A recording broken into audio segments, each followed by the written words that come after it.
Thank you for joining me today. Please grab a seat. Today we will be discussing some dialogue that we have seen from Dragon Age The Veilguard. This is a game that will be launching within the next few days, but we have seen a significant amount of gameplay and glowing reviews regarding the game. In this video we will be discussing the writing of the dialogue in order to help writers, if you are an aspiring writer or you are working through the education system to learn writing.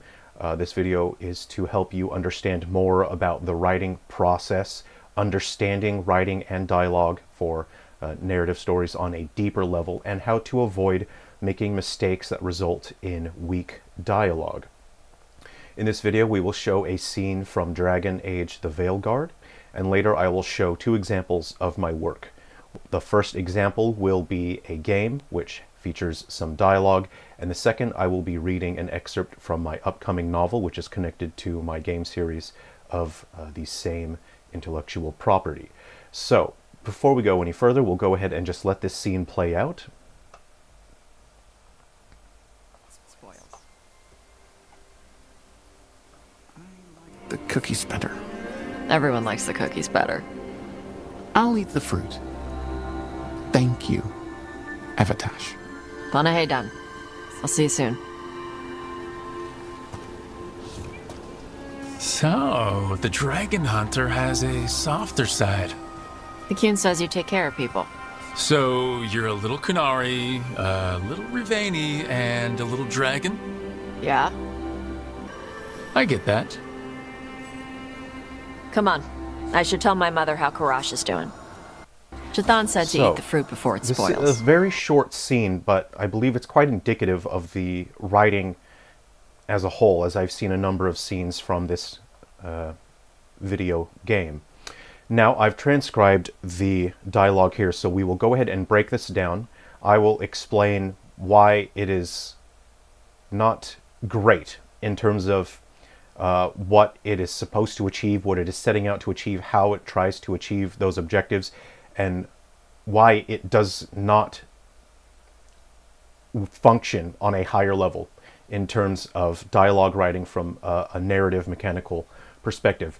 So dialogue in any form of media, whether that is a novel, a video game, a film, TV show, a dialogue is an opportunity and a mechanism by which the audience learns about the world and its inhabitants. So every scene containing dialogue is an opportunity for the audience to get to know the characters better and to understand the character relationships to other characters, as well as that character's mental state.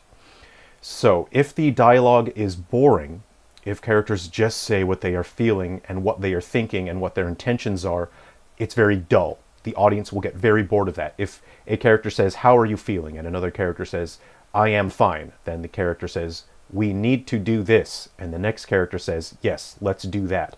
You have failed entirely as a writer. So let's go ahead and take a look at the dialogue here. "More than just fish. Here you go, Shathan." So Shathan said to eat the fruit before it spoils. The objective here is to convince Karash to eat fruit. Karash responds, "I like the cookies better."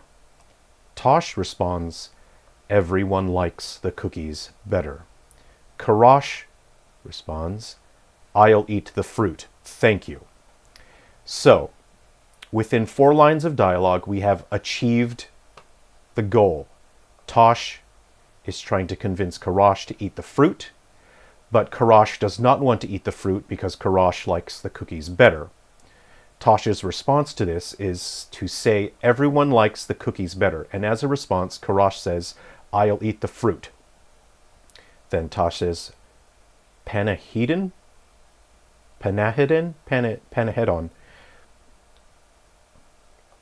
I'm sorry, I'm unfamiliar with this word. "I'll see you soon." So what is extremely important is the logical flow. As a writer, especially if you're a dialogue writer, you absolutely must have a strong grasp on logical flow. How does one line of dialogue connect to the next? How does it flow into the next? And what we see here is a lack of logical flow. This is not a conversation where logically one line of dialogue leads to the next. We'll go ahead and just read the next of it. For some reason, Karash exits. I don't fully understand the context here. Tosh, and Rook walk away from the campfire. Rook, so the dragon hunter has a softer side. Tosh, the Kun says you take care of people. Here is the perfect example of a complete and utter lack of logical flow. How does this section of dialogue connect to the dragon hunter having a softer side? What about this dialogue here says that Rook has a softer side? There is absolutely nothing here. So this would be an abject failure to connect one line of dialogue to the next. These are lines that have been written and have absolutely no logical flow. So the dragon hunter has a softer side, despite the fact that we have not seen a softer side here. The only line of dialogue that we have to go on is everyone likes the cookies better, which is trying to tell us that means someone has a softer side, if for someone to say everyone likes the cookies better. Then the Tosh responds. So this is the query here. Dialogue consists of two components mechanically, a query and a response. In this situation, the query is, so the dragon hunter has a softer side, and the response is, the Kun says you take care of people. I want you to consider how this response connects to this. How logically does this make sense when it is in response to this? So you're a Kunari, a little Rivani, and a little dragon. Again, consider your logical flow. How does this line of dialogue flow into this one? This is saying that these characters are not actually listening to each other. They are just saying text. They are saying dialogue that exists in its own space. Yeah. This is the very first piece of logical flow in this text here. Yeah. Rook, I get that. Again, this breaks the logical flow. This is not a logical response to say, I get that. It makes no sense. It is not telling the audience anything. It is not telling us anything about these characters' mental states. And in response, Tosh says, come on, I should tell my mother how Karash is doing. This does not have any logical flow. Come on would be to mean that Rook is trying to extend the conversation or to stay in the moment, and Tosh is saying, let's end the moment and move on. However, this does not connect to anything else in the text. It is just there to end the scene. So, every scene, again, this is information if you are an aspiring writer or if you are just interested in the process of storytelling and dialogue writing. Like myself, I'm a significant fan of film, video games, books, so it is important that we need to consider what level of competence a writer has for these works of media, because they will influence aspiring writers. So every scene of dialogue must have an objective. What is the scene accomplishing from a narrative perspective? What information does the character need? And what information does the viewer need? So you need to consider these on many different levels. There are multiple levels to every single scene. How does the dialogue advance either the plot, or how does it change a character's mental state? What is extremely important is the subtext of the dialogue. What does it say about the character's mental state? How does it help us understand these characters more? If none of these objectives are being targeted, then you are wasting the viewer's time and you are only providing filler. It is fluff and you are wasting time. What is so important is to consider, what does the progression of dialogue say about the character's relationship? What does it say about their mental states? I can only gather that Karash does not want to eat the fruit, and Tosh says that everyone likes cookies, and that Karash is easily coerced and easily convinced into eating the fruit because everyone likes cookies. So I can only assume that Karash is a contrarian, and Karash does not want to do what everyone else is doing. I do not have an understanding of the backstory behind these characters, so whether Karash is a contrarian or not, that is the only information that I can extrapolate. But this tells me nothing about these characters' mental states. It means that Karash is easily coerced by a single line of dialogue. The literal words are not the most important part of a dialogue.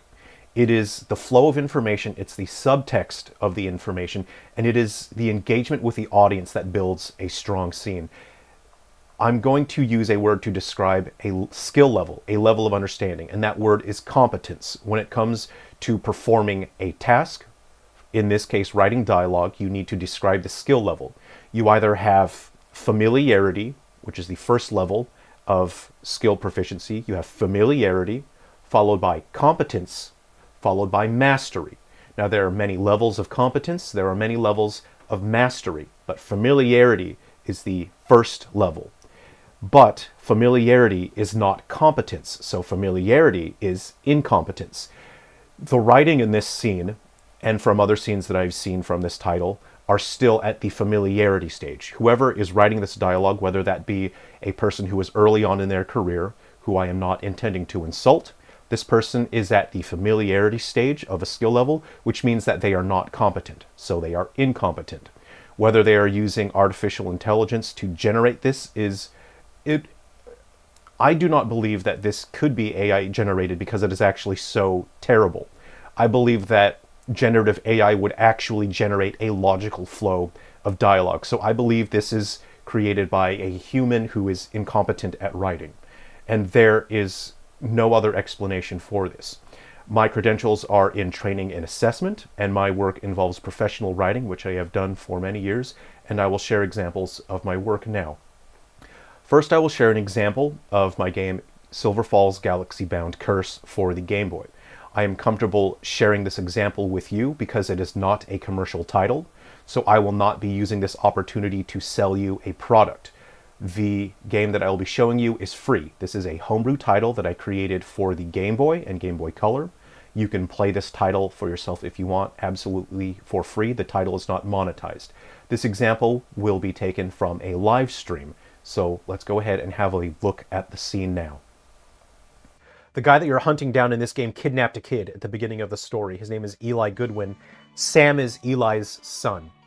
And Eli is mentioned throughout the story. You meet him in Silver Falls Undertakers, which you can also play for free. The link is in the description. You can play it in the web browser. You need a keyboard. Sam Goodwin. So this is Sam, Eli's son. Sam, well, where is your father? Where is Eli? He just left. Sam, there's blood on your head. Are you all right? I couldn't stop him. I wanted to so badly, but I couldn't. Sam, did your father have a child with him? I tried to save the kid. He brought the kid into the house. Sam, whose gun is that? Sam, put down the gun. Dear God, I tried to stop Father. I was finally going to do it. I was finally going to give Father what he deserved. I was going to save the kid, but... What the hell happened? Tell me.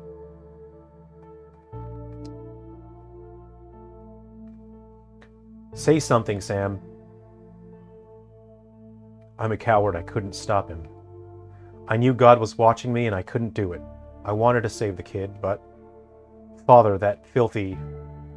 I wanted to kill him, but I saw God's eyes. He was watching me. I couldn't kill Father. I couldn't save the kid.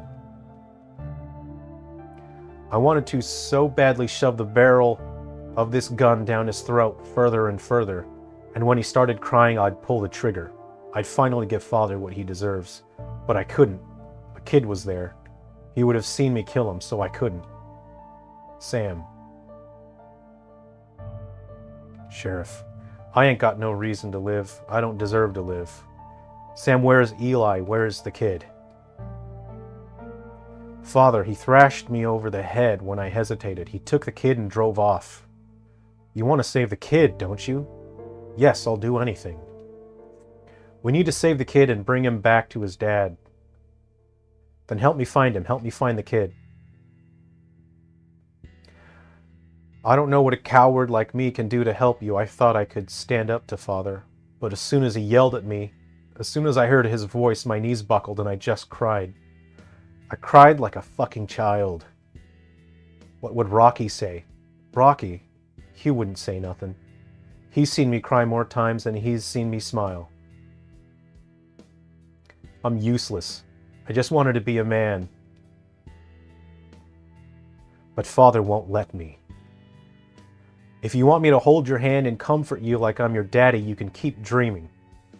If you want to be a man, then you got to do it on your own. Ain't nobody tell you what to be except yourself. Every second we waste that kid's life is put in more danger. Now what's it going to be, Sam? You're right, Sheriff. Sorry. Don't say sorry to me. I don't give a shit. Yeah, right. Father, Eli drove east toward Westall Forest. It's going to be hard to find them, but I heard Dodger just finished training his new bloodhound. He showed off how good his dog is at finding things. I bet Dodger and his dog can track down the kid. You should go see Dodger. This is a scene, again, from Silver Falls Galaxy Bound Curse for the Game Boy Color. In this scene, you have characters that need to get information from each other.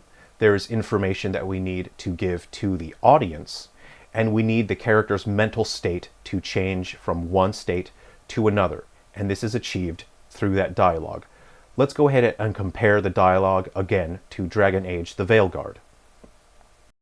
Chthon said to eat the fruit before it spoils. I like the cookies better. Everyone likes the cookies better. I'll eat the fruit. Thank you, Evatash. Panahe done. I'll see you soon. So, the Dragon Hunter has a softer side. The Kyun says you take care of people.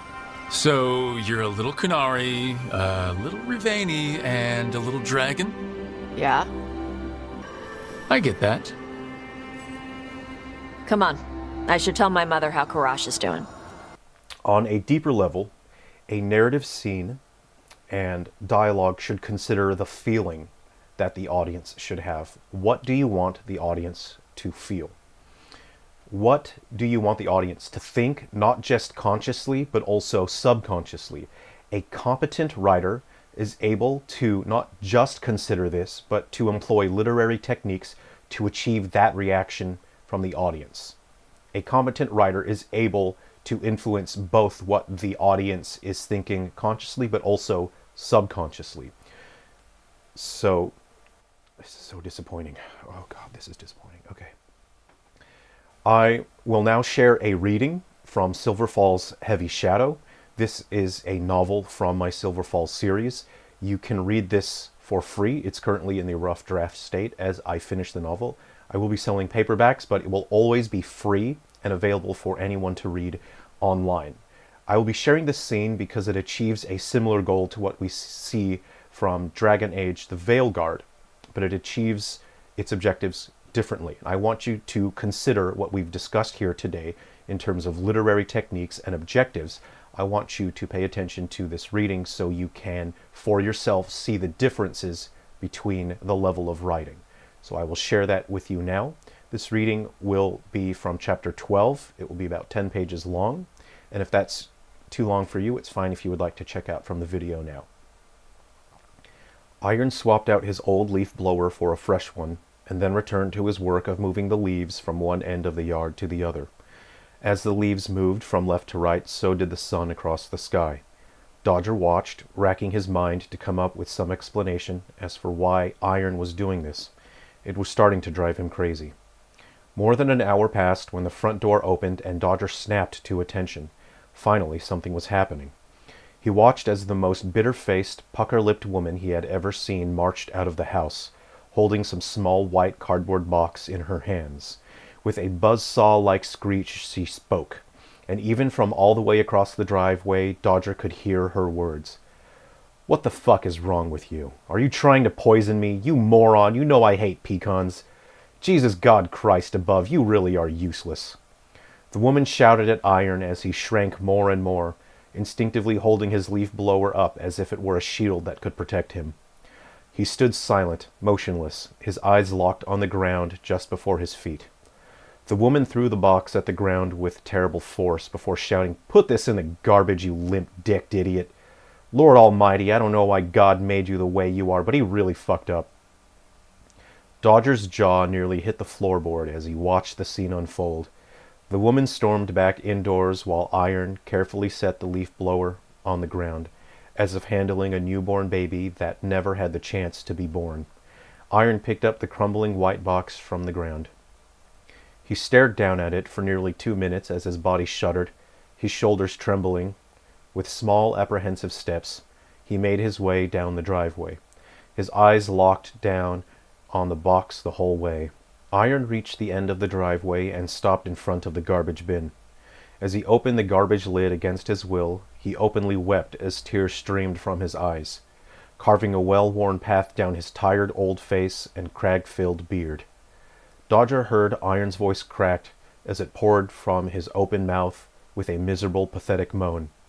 Decades of hurt, pain, and resignation flowed out of the poor old man like a glass that had just been filled far too much, and kept being filled despite overflowing since many, many years ago. He had become a glass so full for so long that cracks had formed, and those cracks were about to split him into pieces. Dodger felt a terrible, sharp pain in his chest as he sat in his truck and watched this gruff, seemingly undefeatable mountain of a man fall apart. Iron continued to sob as he held the box in his hands, clenching his eyes closed tightly.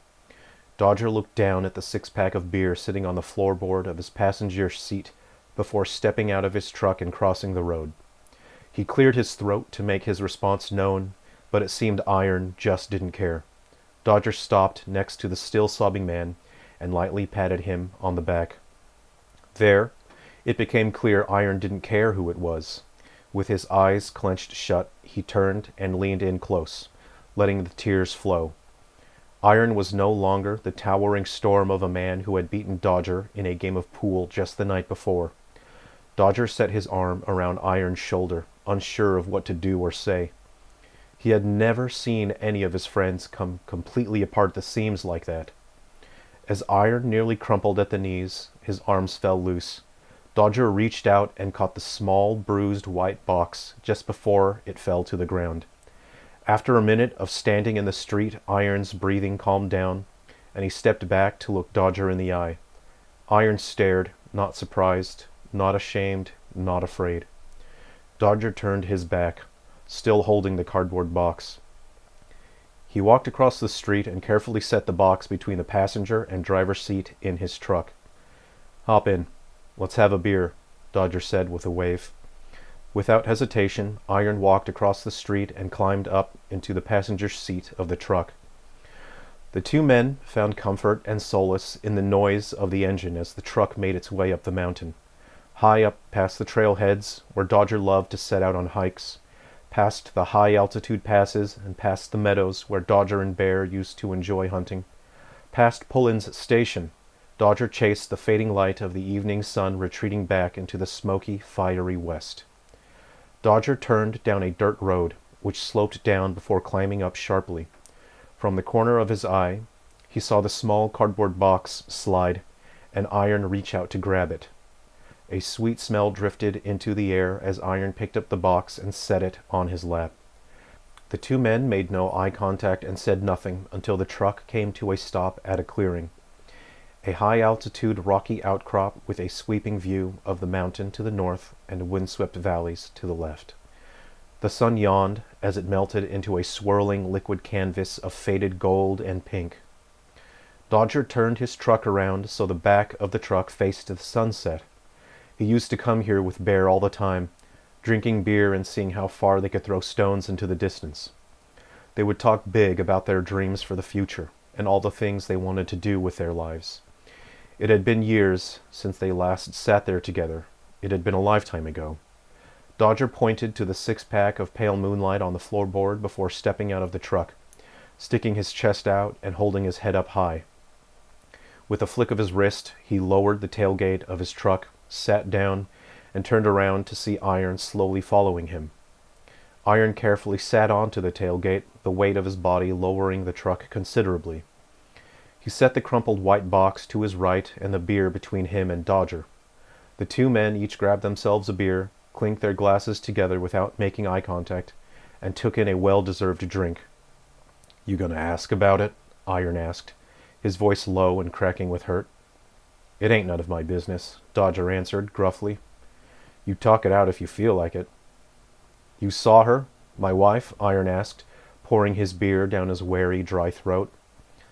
"Yep," Dodger answered, taking a gulp of his drink. "She wasn't always like that, you know. She was the sweetest thing when we were young, before we got married. Things were different." Iron emptied the bottle down his throat before carefully setting it down in the back of the truck. Dodger reached for another bottle, opened it, and handed it to Iron. "People change," Dodger muttered in a tough voice. "You're fucking telling me, man," Iron laughed, realizing the understatement of Dodger's words. "What's in the box? Smells good," Dodger asked roughly, trying to not sound at all interested. Iron picked up the box, set it up on his lap, and carefully opened the lid delicately, as if opening some treasured memory that only he and one other person were allowed to see.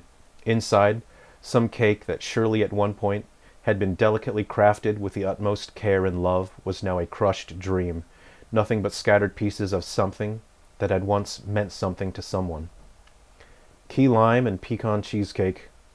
We had it on our first date. She said she loved it. Said it would be her favorite forever. We had it at our wedding. She looked so happy then. I guess I'm just a fucking idiot.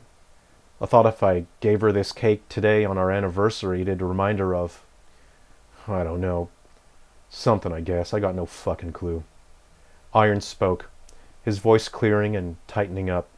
Dodger wasn't sure what to say to that. Not even Carol ever got this emotional. Instead, Dodger said the first thing that came to his mind. "Sorry. The beer's warm. It's shit." Dodger finished the rest of his drink. "This is the best beer I've had in years." Iron's voice wavered as tears flowed from his eyes, shimmering in the golden light of the setting sun. Dodger turned away to avoid making eye contact, listening to Iron sniffle. Dodger opened another set of drinks, handed one to Iron, not looking toward him. Dodger turned around and reached into a toolbox in the truck bed, retrieving a large paper bag. Carefully, slowly, Dodger removed a rectangular object wrapped in towels. On the back of the frame, Dodger noticed the words Dan Austin and Iron Austin written proudly in permanent marker. Dodger returned to his seat and held the frame flat, revealing the brilliant colors of the insects mounted inside, glowing with the luminescence of the sighing evening sun. "Hey, you seen this before?" Dodger asked gruffly. "Sweet succotash, where in the hell did you find that?" Iron's eyes widened with some long-lost passion. The joy of some childhood memory glinted off the radiant wings and glistening carapaces in the frame, reflecting the last trickle of the light of the day, reflecting more colors than even existed in the real world. "Not important where I got it." Dodger took a casual drink of his beer, setting his leg up on the tailgate and gazing up into the purple glow of the sky. "Geez, how'd you find out about this? I haven't seen this in years. My uncle and I used to go bug hunting all the time before..." Iron smiled a youthful grin, the tears disappearing from his face as his voice wavered. "It looks brand new, like the day we put him in there." "Not quite yet." Dodger retrieved the small jewelry box from his pocket. He turned to his side, making eye contact as he held the box up, offering it to Iron. "What?" "Hey, we just met, man. It's a bit early for marriage, isn't it?" Iron chuckled. "God damn it, you're an asshole. Just take the box," Dodger laughed, openly grinning as he took another drink. Iron opened the box to find the loose wings and other fragments that had broken apart over the many brutal years that had passed. "I don't know nothing about all this stuff. I did what I could with the frame, but I figured you'd want to put the rest of those little fellas back together." The grin on Iron's face grew wider as he gently ran his hands along the glass, remembering where he and his Uncle Dan had caught every last one of those insects. Memories of his childhood running up and down mountain streams, sifting through mossy logs, swinging a net, while jumping through glowing meadows, knowing his uncle was trying to give him the kind of life he knew his father could not. I don't got no place at my house to work on something like this, Iron sighed, taking a big drink. Use my workshop. There's all the tools you need at my house, Dodger shrugged with a cool, distant attitude. Iron turned to look at Dodger, making direct eye contact. Gone was Iron's stony shield, his leathery armor, and his aged, tough exterior. His brows rose up like mountain peaks, the vulnerability of his soul as plain to see as the amber glow of the setting sun, casting the trees and mountains in one last radiant splash of color before the cool of night brought a soothing wind to the world. All right, you beat me. What do you want to know? Iron sighed, finishing the rest of his drink. I ain't trying to beat nobody. You're either a good man or a bad man. That's all I care about, Dodger shrugged. Iron took a slow, deep breath, taking in Dodger's words. What do you want to know about Bull Brandish? I heard you've been asking around about him, Iron exhaled, his eyes and soul clear as stars in the night sky for the first time in decades. Bull Brandish. He's been talking to a lot of folks around town. He never talks to nobody. This past month or so, with all them lights in the sky, he's suddenly real talkative. I wanted to ask you what he talked to you about, Dodger said, taking an easy sip from his drink. Oh, yeah. Bull heard somebody was interested in taking up Golden Ridge Ranch, you know, my Uncle Dan's old property. But seeing as how you track down these old bugs, I guess you already know about my uncle. Well, Bull told me under no circumstances should I let anyone buy that property, much less move on to it. Iron said easily, as if speaking to a friend of many years. We got in a bit of a tussle. I told him it was none of his business what I do with Uncle Dan's ranch. Did he say why? Dodger asked, his brow furrowing as he tried to put the pieces together. He didn't explain real good. He only said something about dangerous animals or something. Iron shrugged as he emptied the rest of his drink. Dodger opened the last beer bottle and handed it to Iron, who took it with a confused look. Ain't this one yours? I gotta drive our asses back to town. You have it. Dodger leaned back, watching the very last of the sun's whispers fade from the sky. Did he say anything about them funny lights in the sky folks around town have been seeing lately? No, he didn't say nothing about that. But I got a feeling you want to ask about the ranch. Iron took a sip from his drink. I ain't gonna ask anything you don't want to talk about, Dodger shrugged. Geez, man, look at the day I'm having. Ask me anything you want. Iron grunted, picking up some of the gruff exterior he had shed away over the course of the day. For years, Dan told people about lights he used to see around the ranch. He talked about weird shit that used to happen there. Animals getting ripped clean in half down the middle, trees getting picked up and moved in the middle of the night. Do you believe in all that? Dodger finally asked, letting go of a tension that had been building up inside of him. For a brief moment, a look of hurt and anger flashed across Iron's face, but looked down at the frame in his hands, and the saving moment of brotherhood that Dodger had shared with him. No, Uncle Dan, he heard a lot of monster stories about what happened to my pop back in the 80s. His logging crew disappeared. Well, we got bears and wolves around here. Uncle Dan couldn't let it go. He got obsessed with them stories, started believing in them gray aliens and tree monsters. He drank to cope with the stress, and one day he just fell into a bottle, and, well, with the shape of a whiskey bottle, there ain't no climbing out. Uncle Dan was a good man who fell apart, and he wouldn't even let me try to save him. Iron let the words that had been building up within him for years finally escape, out there into the cooling night air. The only monsters in this world are the ones we fail to raise into good people. The two men sat in silence as they listened to a soft blue breeze brush the tops of the trees around them. Dodger processed the information Iron had given him, understanding then that Bull indeed knew more about Golden Ridge Ranch than Iron knew. Still, there were people in town missing, and Bull must know more about what is happening. Bull must know animals like the cougar that attacked Dodger were more common than people realized. Well, I don't know what to do with this damn cake. Chuck it over the cliff, I guess, Iron grunted roughly, his voice returning to that of the powerful man Dodger had first met in the bar the night before. Why, don't you like that cake? Dodger asked, scratching his mustache. I like this cake a lot, but that woman, she ruined it for me. She ruined a lot of things for me, Iron said, the muscles on his forearms tightening up. Things that get broken can be fixed. Things that get ruined can be unruined. A man can't let other people go around destroying things that he likes, Dodger explained in his coolest, gruffest voice. Iron looked to Dodger with a look of awe and vulnerable admiration. If you like that cake, let's eat that fucking cake. Don't let nobody ruin your cake. Yeah, you're right. You got any spoons or anything? A great big smile grew on Iron's face. Spoons? Come on. We're Silver Falls boys, aren't we? We don't need no spoons. Dodger grunted as he reached over with his bare hand and grabbed a chunk of the key lime and pecan cheesecake sitting on Iron's lap, tearing through decades of pain and resentment. Iron gasped with shock as he watched Dodger carelessly jam a handful of cake into his mouth. Dodger grinned for a moment before swiping his bear paw-sized hand down into the cake that he had loved, hated, and feared for so many years of his life, tearing into it with nothing but his own strength and force of will. He followed Dodger's example, jamming a handful of cake into his mouth with reckless abandon, and it was damn good cake. Iron had decided and knew at that moment that he would never again let anyone stop him from eating his cake. And we'll leave it there.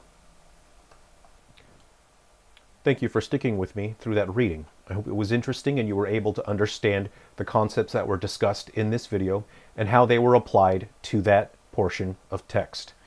You can see examples of expressing a character, not just saying what they are and who they are. For example, Dodger not taking his drink, which should have been his, the third and final drink, and instead offering it to Iron, who not only needed it more, but to show that Dodger is a responsible man who will not drink recklessly, then drive. By a small action, you can convey and express a number of pieces of information to the audience. That is just one application. You can see how the characters themselves are expressed through the way in which they either do or do not give information, and the process of the query and the response, how one character responds to the other character, not just literally through the words they say, but through the information that they are holding back, the reason that they are holding back information, and the reason why they respond the way they do. A character convincing another character to eat something, even though it's something they don't want to eat. These are two very similar scenes that express basically the same idea. Once again, let's just compare how Dragon Age handles the same situation. Chthon said to eat the fruit before it spoils. I like the cookies better. Everyone likes the cookies better. I'll eat the fruit. Thank you, Evatash. Panahe done. I'll see you soon. So, the dragon hunter has a softer side. The Kyun says you take care of people. So, you're a little Kunari, a little Rivani, and a little dragon? Yeah? I get that. Come on. I should tell my mother how Karash is doing. Chthon said to eat the fruit before it spoils. Thank you for joining me and watching the video today. I hope this information is useful to you, whether you are an aspiring writer or you are someone who just enjoys media. So, remember everyone likes the cookies better. I'll eat the fruit. Ah! There's tape on this apple.